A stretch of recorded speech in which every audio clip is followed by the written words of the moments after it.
Hi, everybody who is joining us. We're going to just take a second to let everyone come into the room, and then we will get started.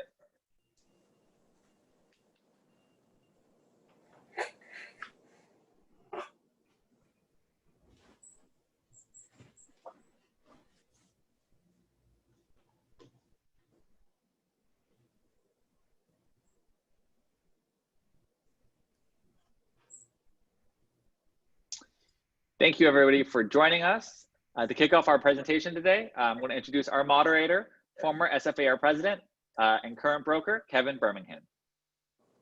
Hi, everybody. Welcome to our webinar today with Senator Scott Wiener. Welcome members of both San Mateo County Association of Realtors and San Francisco Association of Realtors. I'm Kevin Birmingham, past president of the San Francisco Association of Realtors in 2018, and I'm a current director for the California Association of Realtors and the designated key contact for Senator Scott Wiener. Thank you, Senator Wiener, for joining us today. As you may know, those of you out there, Senator Wiener is not just a senator for San Francisco, but also Northern San Mateo County, which is why San Mateo County Association of Realtors is co-hosting and generously co-hosting this today, along with our own association, San Francisco Association of Realtors. So, Senator Wiener, welcome. Thank you very much for joining us today. Thank you, Kevin. Thank you for having me. So let's, did you want to say a few things before we get started? You know, this is your time. No, thank you so much for having me, and I just want to say thank you to both the San Francisco Association and the San Mateo County Association for always working with us, along with the statewide association, CAR, in working with us on housing legislation and supporting the basic idea that we need more housing of all types in California. So I appreciate the working relationship, and you know, I look forward to continuing it. Wonderful. So our Deanne Kerr, who runs the Key Contact program, she loves you, Senator Wiener. And while we may not always agree with Senator Wiener on all of his legislation, especially around rent control, these are things that we differ on, we do agree with Senator Wiener's approach that we are in a severe housing shortage that has been going on for decades. And the only cure for this is to build more housing at all income levels. So that's what we're going to be mostly focusing on today. We'll focus on zoning. We'll focus on some of the legislation Senator Wiener has succeeded with, and some of the things that he's tried to push forward and has gotten resistance from. So let's start from the beginning. And Senator Wiener, why don't you tell us about when you first decided to run for a seat on the Board of Supervisors? What brought that along? Yeah, so for me, running for office was an extension to me of my activism and my work in the community for many years. I started getting involved in politics for the first time when I was a teenager in New Jersey in the late 1980s. And then it sort of blossomed into work in the LGBT community starting in 1990 when I came out in college, and it just sort of kept going. And then I moved to San Francisco in 1997 and kept my LGBTQ activism moving forward, and didn't really want to be involved in politics anymore. Wanted to just do community work. But ultimately I got pulled in because activism and community organizing is inherently linked to politics and to policy making. And so I got more involved in politics over time, and so my activism and my political work ended up sort of dovetailing, and I ultimately, a seat was coming open on the Board of Supervisors in my community in the central part of San Francisco. I live in the Castro, and this was Harvey Milk's old supervisorial seat, and I decided to run, and I wasn't supposed to win. I had a lot of institutional forces against me, but I knocked on 15,000 doors. And connected with an awful lot of people, which you can do in a supervisorial district, and ultimately prevailed. And I'll be honest, you know, housing was an issue in our 2010 campaign. We were also still in a deep recession, and so while the cost of housing is always a problem in San Francisco and the Bay Area, we had a little bit of a respite from those extremes. And housing was definitely an issue in that campaign. But over the course of my 6 years as board of supervisors, with the run up in the San Francisco's economy and the cost of housing, it became a much bigger issue. But it was a natural evolution for me to go from community activist to representing my community at City Hall. Well, and that leads into our next question, which is, why has housing policy been something that you've been so involved in? Why has that been your cause? Because it is the most significant issue facing the community I represent in San Francisco and San Mateo County, but throughout the Bay Area and increasingly throughout California. We have spent 50 years in California artificially suppressing the production of housing. We used to in California and the Bay Area do it the old-fashioned way. As we would grow, we would add more housing for people. We would build, whether it was single-family homes or apartment buildings or public housing, as we used to call it. Now we call it social housing or affordable housing. We used to just build all sorts of housing. People would put cottages in their rear yard or convert a garage into an in-law unit. We would just do it the old-fashioned way, which it should be the new way. And then about 50 years ago, we gradually started making that impossible with communities putting incredible obstacles or complete bars in the way of building housing. We locked down zoning so that you could only build single-family homes. You couldn't build multi-unit. We made it impossible to build affordable housing. We restricted in-law units. We restricted or banned rear-yard cottages. And so we methodically made it impossible to build enough housing. And over 50 years, California accrued a multi-million home shortage. And that's true also in San Francisco and in the Bay Area. And so, the chickens came home to roost, particularly over the last 10 years. Again, housing was always expensive here. It was always a problem. There was always a shortage, but it really, as our economy just exploded, which is a good thing in a way that we had companies that were forming here, headquarter companies, which we have been losing for so many decades, increase in jobs and revenue for public services. But we were caught with our pants down when it came to housing. Excuse me. And so we, so that, and I could see the human suffering in my own community. People who were getting evicted, people who lost their housing and could not find alternative housing. Increasingly, people who grew up in a community not being able to put down any roots in that community unless they were going to live with their parents because there was nowhere for them to live. More and more people who were leaving the inner Bay Area to commute hours. We were just pushing people out. And so we're just seeing so many problems. We're losing so much of the magic that, it's still here. The magic is still here in San Francisco and the Bay Area, but we were starting to threaten it because of our bad housing policy. And so that really got me motivated to try to fix things, as hard as that is. Wonderful. So one of the first things that you had brought forward, as the board of supervisors, was expanding an ADU program in your own district, the Castro, which was a pilot program. Now, the ADUs have spread statewide as a source of, increasing housing supply.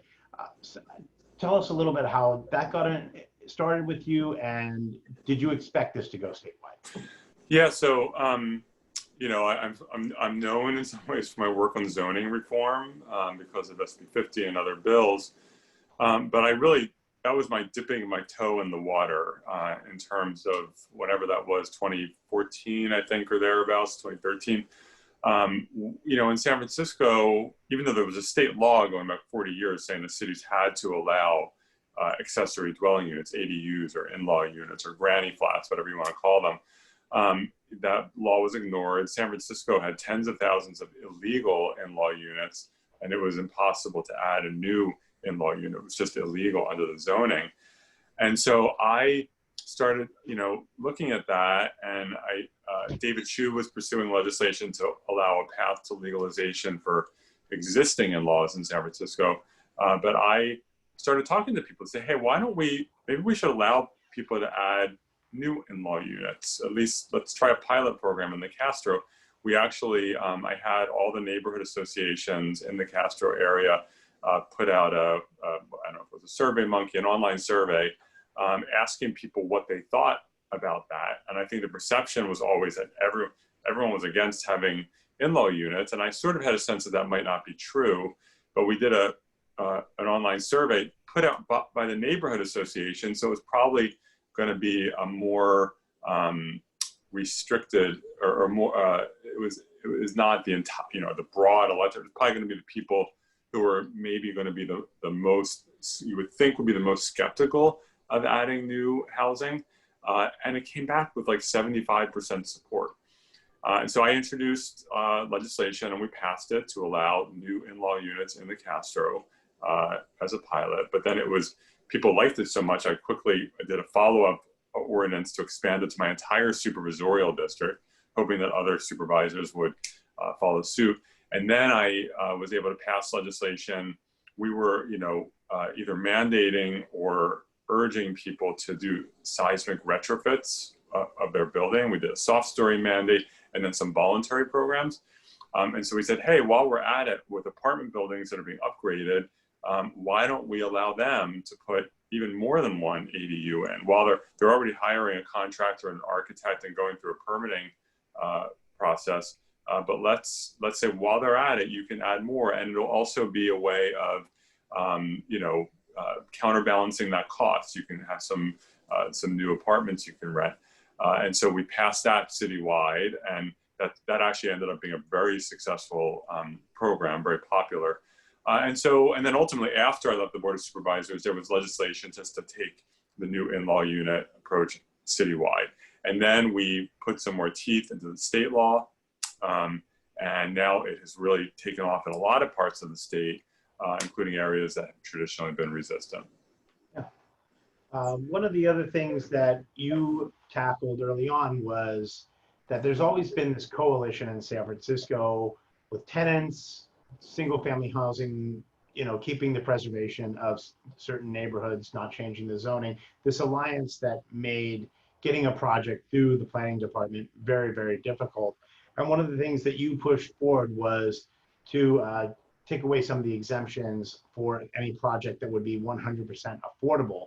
And you got some resistance from some of the activist groups because the affordable builders were for this. Can you talk about that a little bit? Yeah, so unfortunately, there is an unholy alliance with some self-described progressives, people who claim they're advocating for affordable housing, but they are aligned with the NIMBYs and they oppose new housing development. And we see that in San Francisco, but we see it elsewhere. Yeah, so when we're in particular, and when you do polling, whether it's San Francisco or statewide, people who are renters are some of the strongest supporters for adding new housing. So these groups that say we're going to oppose these pro-housing policies, they're not actually representing the views of the majority of renters. They're taking a very ideological approach that is really self-defeating and has helped get us into this mess. And so I, on the Board of Supervisors, proposed legislation to say, if you are building, because we need it's called streamlining. We want to make it easier and faster to get housing of all types approved. It takes too long. It shouldn't take, if you're proposing housing that's within the existing rules, within the zoning, it shouldn't take 3, 4, 5, 10 years to get that project approved. And so on the Board of Supervisors, I proposed an ordinance to say that if you are building 100% affordable housing, let's really expedite it. And let's say, let's streamline it. And let's say that if you're doing 100% affordable housing, you never have to seek conditional use, which is a very lengthy and expensive permit process. You have to go to the Planning Commission. It can be appealed to the Board of Supervisors. It is a very lengthy and expensive process. So we'll say, let's just say just for 100% affordable housing, no conditional use is required. Well, there's a group called the Council of Community Housing Organizations, or CHOOCHOO, which is supposed to be an organization that advocates for affordable housing, but they actually they initially opposed and they tried to sabotage this ordinance. Why? Because they have an unholy alliance with NIMBYs. And so it was really disgusting. We ended up sort of shaming them into being a little more muted. And the ordinance, because of this quiet sabotage that they were doing, was struggling at the board. So I got 3 of my colleagues to join me, and we signed and we put it on the ballot because we knew the voters would overwhelmingly pass it. And once we did that, all of a sudden it just flew through the board because they didn't want it on the ballot. So we then withdrew the ballot measure. And it's unfortunate that I had to use that hammer of saying, fine, we'll go to the voters directly and they'll pass it if you don't want to do what you need to do. And we were able to leverage it that way. And so that's been a good program. And then we took that work to the state level with Senate Bill 35 that streamlines housing approvals and has overwhelmingly benefited affordable housing, including thousands of units of streamlined affordable housing in San Francisco, almost 2,000 units because of this one law that I authored, SB 35. And the same groups that fought us on this conditional use ordinance fought us on that. And some of them are now actually using that law. And so, you know, it's unfortunate that this sort of cynical kind of politics plays out, but it's just what we have to deal with. And so, I mean, Choo Choo, whose leader is Calvin Welch, who I think we had heard. It was. He's not anymore. Okay. So heard his name for years and years at certain meetings, Residential Builders Association, different groups that were like, once you run into him, you've got years and years added to your project, basically. So that was a great workaround. You know, bringing up SB 35, which was that your first piece of legislation as a senator? That was the first bill I authored, yes. Yeah. So tell us about, you know, so this brings up the challenges with local planning departments. Tell us, you know, a little bit about, not just in San Francisco, but statewide, the problems that you've had with local planning departments keeping new construction, new developments from happening, and how your legislation has helped out. Well, it just takes way too long. And even if cities want, you know, cities have a lot of ability to streamline permits, but sometimes the state makes it really hard. So, yeah, what SB 35 proposed is to say that, you know, every 8 years in California, every city gets a housing goal for the next 8 years. But if they don't, for market rate, moderate income, low income, very low income, but if they don't meet it, there were no consequences or no ramifications. And so SB 35 provided that for cities that do not meet their housing goals, in particular by income category, they become streamlined in whatever income categories they're falling short of their goals. And so we knew that in California, like more than 95% of cities did not meet their below market rate housing goals. And I think at the time it was like 2/3 of cities were not even meeting their market rate housing goals. And so those cities would become streamlined. And what streamlined meant is that the permits become ministerial. That if someone is proposing to a project that's within all of your local zoning and height and density and objective design standards and so on and so forth, you have to approve it. And you have, depending on the size of the project, between 3 and 6 months to approve it. And that's it. No CEQA, no discretionary review, no conditional use. That's all just wiped away. It only applies in infill areas. We don't want to streamline sprawl. And so since then, it's been very successful. As I mentioned, almost 2,000 units of affordable housing in San Francisco alone, but thousands and thousands spreading around the state, including in communities that have been very resistant to housing. There was the biggest one is 2,400 units of housing in Cupertino, right by the Apple campus, half of which are below market rate, but also in places like Novato, you know, in Los Gatos, all over in places, parts of Southern California. And so it's been very successful. And in fact, Bridge Housing, which is, I think, the largest nonprofit affordable housing builder in California, has told us that because of SB 35, their average approval time for projects has gone from 7 years to 4 months. So it's having a big impact, and we need to build on that even more. So my wife and I were up in Napa this weekend. You know, unfortunately, you know, they were devastated by fires after we left. But so it was very nice that we got to enjoy it while we were up there. But you know, we're in the Silverado, you know, that area, it's beautiful. And then we went to downtown Napa, and just like any California downtown, you have these beautiful old Victorians surrounded by commercial. But once you get outside of that, it's these shopping malls where if you were to walk to your local Long's Drugs or to your local Safeway, you would walk these very long blocks after block before you actually hit anything residential. And my wife, who grew up in Hayward, I grew up in San Francisco, so we're used to more mixed use communities in San Francisco. But in Hayward, where she grew up, she was in a neighborhood that was very, I don't want to say poor, but very, very working class. And they had your areas where you could walk to the shops, walk to. Well, once you got outside of that, you know, you didn't have that. You had the strip mall, and then ages away from there is housing. And my wife had a different perspective being from the East Bay. She said, you know, multi-use districts are for poor people. She goes, wealthy people want single family homes. So this is the zoning that has kind of come about since World War II, is this separating single family homes from, you know, the shopping areas. Is that going to be something that's very difficult in the state to change the perception of people that I don't want to be around, you know, affordable housing, I don't want to be around commercial areas, shopping areas? I mean, this has really set up, you know, the era of the car of I drive to everything, and now things are changing with, you know, with global warming, with transportation. You know, we really need to change the perception of the voter and of the public. Is that just a... Yeah, well, I mean, what we call single family zoning, which, just to be clear what that is, it is mandating single family homes and saying that the only thing you're allowed to build are single family homes, one housing unit per parcel. It is, that was invented 100 years ago, right after the US Supreme Court struck down racial zoning.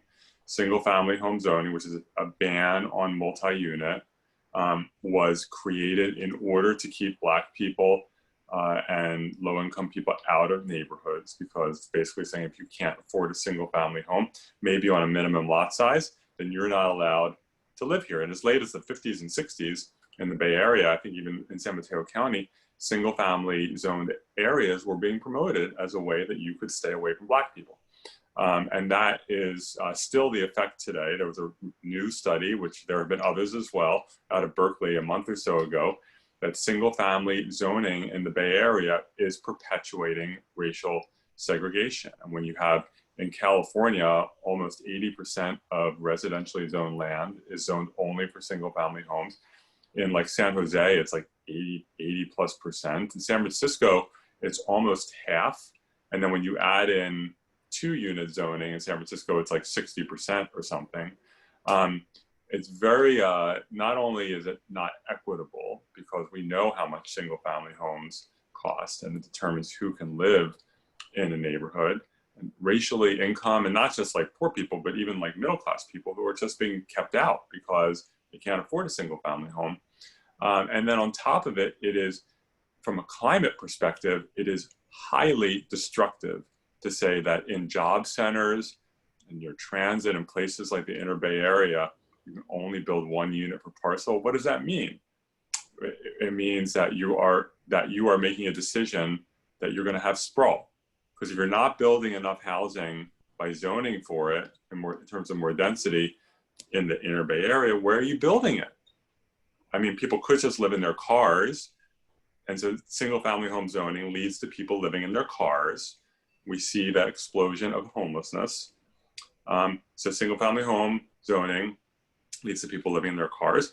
It also leads to more and more development further and further out, covering up farmland, building in wildfire zones. Since 1990, almost half of California's new housing has been in wildfire zones, leading to people having 2-hour commutes and increasing carbon emissions. And we are slipping on our climate goals because of the increase in sprawl and supercommuters. More and more exposure to wildfires. We're now talking about doing more controlled or prescribed burns. Well, good luck with that, given how much housing we have forced into these forested areas. It's a lot harder to do a prescribed burn when you have a whole bunch of housing around there, because San Francisco and San Mateo County and so on and so forth have decided that we want to have precious single family home neighborhoods for the people with the privilege to be able to afford that, have their own personal Caltrain or BART station there. But everyone else, you can just live where the wildfires burn, or you can commute 2 hours and spew carbon in the air and burn up our planet. I'm just being real straightforward with where we are. And so single family, I grew up in a single family home. No one's trying to get rid of single family homes. It's not what this is about, but this is about acknowledging that we can know we're past the time period where we can say that single family homes are the only kind of housing you can have. It doesn't work. It doesn't work. And it is tanking California's ability to have housing that's affordable to people. It's tanking our climate goals. So with COVID going on, what we've seen in the local real estate market, and obviously is happening not just in San Francisco, in many areas, which is the condo market is almost plummeting in price, especially in certain neighborhoods like South of Market, Van Ness Corridor, Mission Bay, the areas where a lot of new units have been added over the last few years. And there's a boom in single family homes, such as in neighborhoods like the Sunset, Richmond District, Noe Valley. I mean, single family homes are seeing multiple offers, homes selling $400,000 or $500,000 above asking, and condo market in South of Market has, some units are seeing prices adjust back to a 2016 level. Do you think COVID is affecting the way people are looking at single family homes versus multi-unit buildings? COVID is a temporary state of affairs, and people are doing all sorts of things because of COVID. And one thing I really want to caution people is we need to not make long-term policy decisions based on a pandemic that will be controlled. I wish it were controlled now. I wish we had a competent president of the United States. But whether it's, it's not going to be now, but by the middle of next year, we could be living in a very different world. And this pandemic will pass, right? And everyone has a hot take about what's going to be permanent because of COVID. You know what? The 1918 flu pandemic killed many, many, many more people than COVID has killed or will kill. That was so devastating. And guess what? It ended and we moved past it. And the cities didn't die and the apartment buildings didn't evaporate. We moved past it because it ended. And so we need to be very careful about saying we're going to make that no one's going to want to go in ever again into an office building. It's permanent work from home, which is a ridiculous prediction, by the way, an absurd prediction. And I will bet my lunch at Twitter's announcement that's permanent work from home. I'd be like, that's not going to last. And we're already hearing CEOs from other companies saying that work from home is not a long-term sustainable solution. And so this idea that offices are going to go away, everyone's going to want now a single family home with a backyard, and everyone's going to hate, multi-unit living. I just don't believe that that's true in the long run. For people have whatever psychological reaction they have now. Oh my God, I need to live out in, the middle of, I don't want to say nowhere because everywhere is somewhere, but in a more remote, non-urban area, because people have, frankly, irrational responses to COVID. San Francisco, our positivity rate is dramatically lower than a lot of suburban areas around the country. And so other than the Mission, which because of, racial and economic disparities that exist even here, outside of the Mission, which is being hit hard, and we need to do more for the Mission, we're doing pretty well in the big scheme of things. And so this whole notion that housing density has anything to do with COVID, which was perpetuated by Andrew Cuomo because of his failures in New York, is false. Density within units of housing, when you have overcrowding within, whether it's within a single family home or an apartment, if you have 3 families, 10 or 12 or 15 people living in one home, that is a COVID risk, because if one person gets it, they can't effectively quarantine themselves from others. But having a multi-unit building where you don't have overcrowding within those units is not a COVID risk at all whatsoever. So yes, people might have a reaction. I need to get out into the countryside with fresher air and away from the dirty cities. They've been predicting the death of cities for 500 or 1,000 years. And there's a stereotype, cities are horrible and dirty. And by the way, there's a fair amount of racism and homophobia in some of those statements about the dirtiness and disgustingness of cities. but I just don't see that being a long-term trend. So am I upset that condos are selling for lower amounts? No, I'm not. I actually want housing to be more affordable. And so if we see some pressure taking off of the condo market, I'm a condo owner. So we all love to see like escalating costs as an owner, but as a policymaker, I'm okay with some of that pressure being taken off. And I think the pressure on the single family home market, I don't know, there's always going to be, especially in a place like San Francisco, single family homes are always going to be like in high demand. And so I just don't see that as a long-term change. One of the things that I've read is this perception that single family home owners are working out of their own selfishness against zoning because they want to keep their prices high.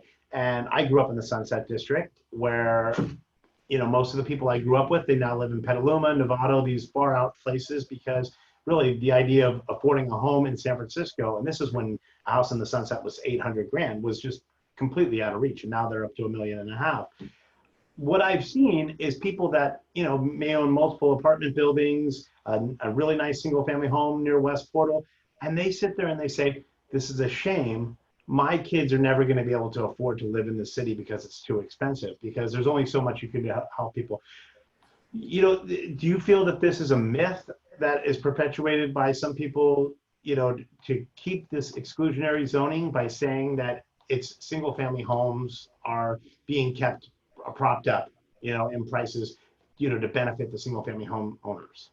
Well, I dispute the notion that the value of a single family home is in some ways reduced when you allow for multi-units in the area. I mean, when you look in the Sunset or in Noe Valley or Castro, other areas, or Pac Heights, parts of San Francisco that are zoned single family or say 2-unit now, very low density neighborhoods, we have tons of apartment buildings in those communities that were built before the zoning lockdown happened in the 70s and 80s. You go out in the Sunset, there's a lot of apartment buildings in the Sunset. And what's happened to the price of a single family home in the Sunset? It's gone up. Noe Valley has a ton of apartment buildings. And the cost of a single family home in Noe Valley is just, it boggles the mind. And so there's the most famous single family homes perhaps in the world, the Painted Ladies, have a 7-story apartment building right next to them. So like this whole notion that apartment buildings or multi-unit somehow contaminates single family homes and makes them less valuable, I just think is factually wrong. So there's that. So I think that it's less about the economics and more about the people who fight multi-unit development in their community, not wanting those kind of people living in their community, that renters don't care about neighborhoods, it's just going to trash it. Or we might have lower income families living there. We might have more young people without parents living here and whatever, partying, or there might be parking issues. I think it's more of those kinds of issues. But I think it's also important to keep in mind that I think it's not accurate that most homeowners don't want that. In the polling that we've seen, even statewide, homeowners poll over 50% supporting allowing more density in their neighborhood, even older homeowners who would think would be the most staunchly opposed. So the people who are showing up, yelling at hearings on planning commissions or city councils or neighborhood association meetings are not representative broadly of homeowners, in my view. Yeah. So speaking, getting back to COVID, you spent 2 years running for your seat on the Board of Supervisors. Like you said, knocked on 15,000 doors. You've been known to work to 3 a.m. plus as a state senator. How do you feel that it's been this year working under COVID conditions for someone like you that is such a workhorse, and with your staff as well? Yeah, I mean, it's very different. As you can see, I'm at home now. I have, over the last 6 months, spent more time at my home than I would ever have expected. Usually my home is about, where you get back at, 8:30, 9 o'clock at night and quickly eat something and, whatever. I spent very little time at home. So I think we're all getting reacquainted with our homes. It's obviously been very different. I'm wired, as are most elected officials, to try to be everywhere and be out in the community all the time and interacting with an enormous number of people. That's been reduced. I mean, it's more of it now than it was, say, back in April, May. So I am out and about more than I was, 4 or 5 months ago, and seeing people and more things that are happening outside. But there's just a lot of, virtual speaking, like what I'm doing now. And so I do a lot of virtual events and town halls and the like. And you end up actually, the interesting thing is, you may end up actually, in some ways, connecting with more people. When I would do a town hall at an elementary school or a rec center, I might have 150 people, maybe 250 on a really good day. And now when I do a digital town hall, probably 2, 3, or 5,000 people will at least watch some portion of it. So you end up connecting to probably a lower quality connection because people are on it, in and out in terms of the digital world, but you reach more people in some ways. So, and then my team who are working very hard, my capital team, on all of our legislative priorities this session, and my district staff working extremely hard to help constituents. Probably 80% of their work recently has been around helping people get unemployment benefits because of the disaster at EDD. They're working remotely too. And we just a month ago hired our first new hire since this started. And this is why I say that work from home is so overrated, because when you have an existing team that scatters for 6 months and they already know each other and can work together, one thing, but when you start bringing in new people, it makes it much harder. So we're adjusting, but I look forward to the day when this ends and we can all work together again. So speaking of adding jobs, the Bay Area builds one housing unit for every 8, or it builds one housing unit for every 8 jobs that gets added in the Bay Area. And it's made it very difficult for a non-wealthy person to live in the Bay Area over the last, let's say, 20 years. I mean, we had a little bit of a reprieve after the .com crash and a little bit of a reprieve during the Great Recession. But for the most part, I just passed by something in the Inner Sunset yesterday, said room for rent $1,400 a month. That was the price of a 1-bedroom apartment, during the .com boom, and that's how much of a room is at this point. So if you were able to get all your legislative housing goals that you propose instead of the resistance that you get, how long do you think that before we could get to a point where California would be affordable, or is that never going to happen? Well, so the laws are a foundation. Reforming zoning, streamlining approvals, investing in affordable housing. But then we also, obviously the economy is up and down, that determines a fair amount about construction. But we also have a construction worker shortage because we've done a very bad job in cultivating and sustaining that workforce. It got decimated during the Great Recession, scattered to the 4 corners, and it never fully recovered. And so we need to do a lot more to ramp up apprenticeship programs and work with the building trades on that.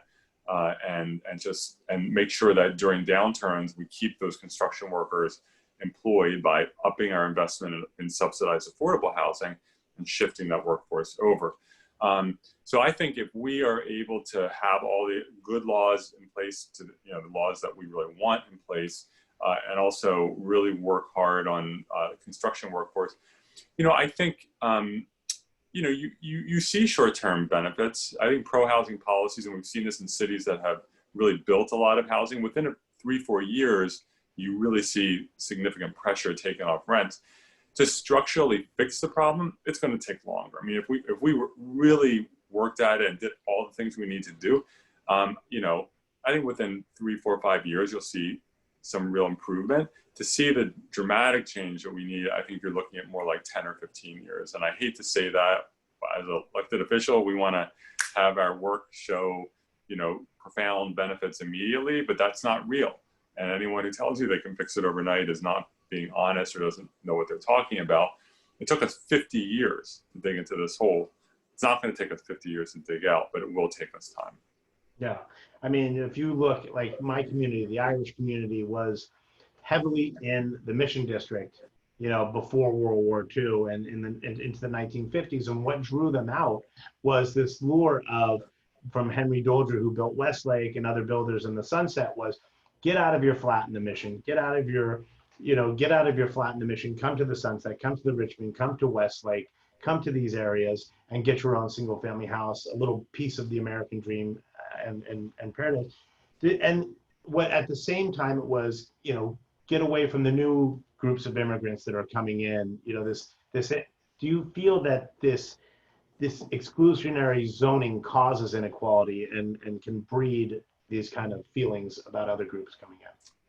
I think it does, and I don't want to just blame it on the exclusionary zoning. I mean, people, we've seen this before when the Irish and Italians started arriving in the U.S. They were, people who were here already were like, oh, you're horrible, and I don't want to be any, and I can't.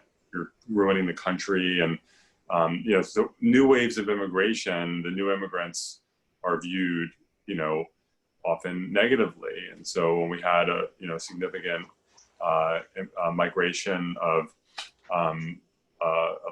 people from Latin America, from Mexico, Central America to San Francisco and into the Mission, there were those same negative attitudes, which had racial motivations as well, and significant racism towards the Latino community. And so I think there are a lot of reasons why people, the suburbanization that we really saw in the 40s, 50s, and 60s, we saw it in the Castro, too, in Noe Valley, where these neighborhoods were sort of hollowed out a little bit because of the suburbanization, which was not really racially motivated. It was more get away from the city. There was, I'm sure, some racial motivation to it, but it was other things as well, and go into the suburbs. And there was a suburbanization of America that was happening, which was environmentally problematic. It was problematic in terms of diversity and living around people who aren't like you. But it is what it is. It happened, and we have to deal with the land use patterns we have. We just don't want to exacerbate that by continuing to push people or give people reasons not to live in cities. Some people are not going to want to live in cities, and they can make that choice. But a lot of people do want to live in cities, and right now we are telling them, you cannot live here because we're not going to build enough housing for you. And so I want to make sure that the people who we can get to live in cities, who would like to live in cities, are able to do so. Yeah. So I live in Forest Hill Extension on the corner of Woodside and Hernandez, and directly across the street from me is a large building that, public housing for senior citizens, majority African American, and it has not affected my home value one bit. It has not affected my quality of living. And, these things that are getting perceived, that when you put affordable housing into a neighborhood, it ruins the neighborhood. And we just had President Trump had rescinded a law that Obama had put forward to build more affordable housing in the suburbs. And I think his quote was, "Enjoy the suburbs." And those of us that are realtors who, we have a code of ethics, we have fair housing that we push. We felt like this was just this giant setback, this reversal of so much of what we've done. Do you see this as like a long-term setback? Do you think that this is, do you think these negative feelings are going to continue of, if you put, affordable housing in your neighborhood, it's going to ruin the neighborhood? Because certainly it hasn't affected our neighborhood, and we have proof of that. But I think there's this perception, if you get into areas like Danville or Orinda, that if you put affordable housing there, you're going to destroy these communities. Yeah, we hear that all the time, that affordable housing is going to destroy the neighborhood, which is completely false. And I can cite example after example where, housing for lower income people went in, and it's fine. These people are just, they're part of the neighborhood, integrated into the neighborhood, and good people who just want to, live good lives like all of us do. So there's a lot of fear. We saw that with a project a year or two ago in Forest Hill, where low-income senior housing, which that project ended up being killed, which is really tragic. And yeah, Donald Trump is a racist in many respects, and he has now decided, because he's desperate, because he's done such a horrible job on COVID and other things that he's losing. And so he thinks that if he just uses like racist attacks, he can get all the suburban white people to vote for him, not understanding that suburban white people are overwhelmingly don't agree with what he's saying. And so he keeps saying that Joe Biden and Democrats are going to destroy the suburbs. And of course, what he means by that is they're saying that we are going to allow people of color and low-income people to live in your community by building affordable housing and multi-unit there. So he repealed the Obama regulation called affirmatively furthering fair housing. He actually repealed it a few years ago, but he sort of pretended to repeal it today because of his reelection.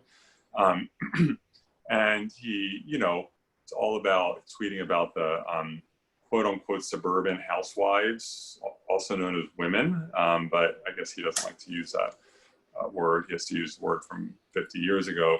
Are going to be so happy that he's saving them from the people who are going to harm. I mean, it's still racist. It's really just shocking, but not shocking, given him that in 2020, the president of the United States is talking about this. And so he and Ben Carson put an op-ed in the Wall Street Journal on this issue about saving the suburbs and attacked me for SB 50 because we were trying to eliminate single-family home zoning. And so proud to be attacked by Donald Trump. We got to keep fighting for fair housing and for ending segregation and for having an equitable housing policy for everyone, no matter what your demographic, no matter what your income level. So speaking of SB 50, so that legislation died in the Senate earlier this year, and it was a revival of a previous effort that had not gone through before. How long till you take another shot at building, having a measure that builds a lot more housing around transportation hubs? Yeah, I mean, I think what we're seeing, SB 50, it was a multi-year effort. I think it's important, someone's focused on the fact the bill didn't pass. But this is a bill that 5 years ago would not have even gotten a single committee hearing at all, because it was a pretty radical departure from how we've approached zoning in the past, in terms of letting cities do whatever they want. And the fact that it passed out of 2 committees with almost unanimous bipartisan votes and came within a hair of passing out of the Senate is extraordinary, just extraordinary. That just would not have been reality even 4 or 5 years ago. And SB 50, helped change the conversation around housing in California in terms of, getting people to really think about when I say I want housing to be more affordable, what do I mean by that? Am I just mad about it? Or am I going to do what it takes to make that happen? The other thing is we've seen pieces of SB 50 get put into other bills. And even though we had a real housing failure this year, we're going to get it going again next year. And I think we're going to see pieces of SB 50 being passed here and there. We've actually passed quite a few strong housing laws in the last 4 or 5 years that are making a real difference. So, it may not be the whole, grand slam all in one fell swoop of SB 50, but you get, singles and doubles here and there. And in the end, you end up having a similar result. So tenants' rights advocates continuously claim that that you're not going to be helping the housing crisis unless you build 100% affordable housing. So this has been something that's killed off a lot of, whether it's the Safeway / funeral home project in the Excelsior, various projects in the Mission, the Balboa project across from City College. A lot of these projects that are taking years and years to build just keep getting stalled because it's not 100% affordable housing. Currently, most of the Board of Supervisors, as far as I know, agrees with this realm of thinking. And in this election, we may get a few more let's call them anti-housing supervisors or anti-market rate housing supervisors coming in. How do you see this as a long-term effect if more opposition to building any housing, if it's not 100% affordable, which doesn't pencil out, is going to affect San Francisco in particular? Yeah, so I'm a big proponent of 100% affordable housing, and I've co-authored billions of dollars of funding for 100% affordable housing. My streamlining law I mentioned before, SB 35, is dramatically benefiting 100% affordable housing. This year, I authored a bill which ran into some drama, so it didn't pass. We're going to try again next year, SB 899, to allow churches and other nonprofits to build 100% affordable housing on their land. So I'm a believer in ramping up production of 100% affordable for our low-income residents. But anyone who says that the only thing we should build is 100% subsidized affordable housing, that's all we should do, that is the same thing as arguing we should have a perpetual and worse housing shortage, because we are 100% affordable by itself will not solve our housing crisis. It is one piece of the solution and a critical one, but it will not solve it on its own, because we will never, as far as I can see, build enough subsidized affordable housing that by itself to solve our shortage, particularly since we rely on market rate housing to provide funding for 100% affordable housing. So if we were to have a policy where we can only build 100% affordable, that is a recipe for having a permanent and worsening shortage. Keeping in mind that in California, 90% of low-income Californians live in market rate housing. 90% of low-income Californians live in market rate housing. Even if we dramatically increased the affordable housing we build, let's say we tripled the amount of affordable housing in California, which would be a dramatic investment. Dramatic. It would be great. That would still mean that 70% of low-income Californians would live in market rate housing. So this notion that subsidized affordable housing for low-income people by itself will solve our housing crisis is simply wrong. Yes, we need to build that affordable housing and ramp up production, but we also need privately produced market rate housing, because yes, market rate housing is expensive. It's expensive because we have a dramatic shortage. And so as we increase that supply, we will stabilize and ultimately make home prices and rents more affordable. And we see around the country, cities that dramatically increase supply, they stabilize and ultimately reduce housing costs. And so it's unfortunate, it's unfortunate when people take this position. And yes, we could restructure our economy and have all publicly owned housing in the United States. We could do that. Some countries have done that. And there can be a discussion about that approach. It's a perfectly legitimate position to take. I don't see that happening in this country in the foreseeable future, given the politics of this country. The cost of saying those millions of homes we need, we're just going to do them all publicly subsidized. We don't need any private developers. The cost would be, it's unfathomable that under our existing structures, we could ever come close to funding that. And so, you can say that the existing structure is wrong, and I think that there is some merit to that, but I want to also operate in the world of reality that we live in, and we need to have both privately produced and publicly funded housing. Senator Wiener, that wraps up the questions that we have. We have a couple of minutes before we sign off. Is there anything you'd like to add, anything that you'd like to tell us about before we end this session today? No, again, thank you for working with us. Again, as you noted, we have some disagreements, particularly on some renter issues and rents, but I think there's a lot of common ground just about the need that if we're going to structurally solve the problem, it's about building a lot more of all kinds of housing.